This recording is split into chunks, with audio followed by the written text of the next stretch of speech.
Hello everyone. हिजो 18 फेब्रुअरीको दिन मेरो छोरीको इन्गेजमेन्ट थियो है, अनि मैले तपाईँहरूलाई पनि सेयर गरिरहेको छु। र हिजोको दिन चाहिँ यसरी सुरुवात भयो। मेरो साइली नाना र जेठी नानाको छोरीले चाहिँ बेहुलापट्टिको गेस्टहरूलाई स्वागत गर्दै खदा लगाउँदै भित्राउनु भयो है। अनि हिजोको दिन चाहिँ एकदमै राम्रो दिन पनि थियो। त्यसले गर्दाखेरि चाहिँ हामी दुईपट्टि घरको सहमतिले गर्दा अन्डरस्ट्यान्डिङमै हामीले कोही पनि नबोलाइकन हामी फ्यामिली मात्रै जम्मा भएर सानोबडे यो इन्गेजमेन्टको हामीले यो कार्य सुरु गऱ्यौँ है। उहाँ चाहिँ हुनुहुन्छ मामा है, छिरिङ चौधरी भुटियाको, अनि आक्कु, आज्ञा सबैजना आउनुभएको थियो, फुपा, अनि उहाँहरू भित्र पस्नुभयो। राम छिरिङलाई हेन्सम न हेन्सम देखिरहेको छु भुटिया ड्रेसमा हो।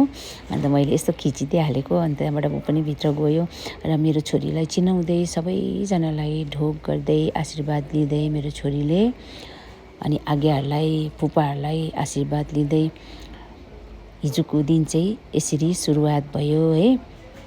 अनि एकदमै इमोसनल पनि भएँ। म त आमा हो नि त है, यत्रो वर्ष छोरीलाई जन्माएर हुर्काएर पढाएर अब बिहा गर्ने उमेर भयो। कस्तो पनि लाग्दो रहेछ है, कस्तो मन पनि दुखेर आउँदो रहेछ। अन्त मेरो नानालाई चाहिँ यहाँनिर कति राम्ररी देखेको थियो तामाङनी ड्रेसमा होइन। अन्त नाना यता फर्क न भनेर नानालाई पनि खिचिदिइहालेँ होइन। अनि यहाँ चाहिँ हाम्रो सगुनको लागि उहाँहरूले रेडी गर्नुहुँदैछ बेहुलापट्टिबाट। अन्त मेरो यहाँ पाजु हुनुहुन्छ, पाजु र मामा खदा अर्पण गर्दै सबै फ्यामिलीहरूलाई यताउति भन्दै अनि हामीले औँठी निकाल्यौँ है। अन्त इन्गेजमेन्ट पनि सुरु भयो, रिङ सेरेमनी पनि भयो र खुसी खुसी दुईजना है। त्यहाँबाट केक पनि कट गर्ने अरे भनेर केक पनि एकदम रेडी गर्यो र उनीहरूले केक पनि काट्यो र एक दुसरालाई खुवाइदिएर हो खुसी एकदमै दुईजनाको मुहारमै चाल पाउँछ नि कतिको खुसी छ है, हाँसिरहेको। अनि सबै सकेर चाहिँ बादमा सबैजनाले मिलेर खानाहरूको लागि सुरु गऱ्यो होइन। यता डाइनिङमा चाहिँ सबै आक्कुहरू मामाहरू सबैजना बसेर खाना सुरु गर्नुभयो। अनि आदि चाहिँ नअटेर फेरि यता किचनपट्टि पनि खानु हुँदैछ, यता पाजुहरू बुवाहरू होइन। दासीहरूले चाहिँ यता किचनपट्टि खाँदैछ, अनि यता नानाहरू चाङहरू चाहिँ आफ्नो आफ्नो काममा बिजी हो।